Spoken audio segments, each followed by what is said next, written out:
শুরু করে এবং বিকট সেই কান্না। ওই কান্না যে ও শুরু করে না, ততক্ষণে ওর বয়ফ্রেন্ডের হোশ উড়ে গেছে। ওর কান্নাতে ওর মদের নেশা চলে গেছে। রে কি হলো তোর? তোর কি হয়েছে? কি হয়েছে তোর? এই বলে ওর এসে ও তো ওর ওর মানে ওর বন্ধুটার গার্লফ্রেন্ডের সাথে, নন বেঙ্গলি মেয়েটার সাথে ওকে ছুঁড়ে ফেলে, মানে ওর নিজের গার্লফ্রেন্ড এবার ওর হুঁশ ফেরেছে। এটা কি হলো? ক্যা হুয়া তেরা?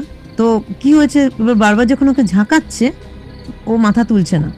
অনেকক্ষণ বাদে যখন ওর মুখটা তুলে নিয়ে দেখছে যে চোখগুলো একদম টকটকে লাল, জবা ফুলের মতো চোখগুলো লাল হয়ে গেছে এবং ওর দিকে অদ্ভুত দৃষ্টিতে তাকিয়ে রয়েছে এবং কন্টিনিউ কেঁদে যাচ্ছে। এবং আমি তোমাকে সেই কান্নার রেকর্ডটা পাঠাবো। আমাকে পাঠিয়েছিল ওর বন্ধু, ওই নন বেঙ্গলি ছেলেটা যে গার্লফ্রেন্ড ছিল, ওর ওই বান্ধবীটি ওটা তখন রেকর্ড করেছে।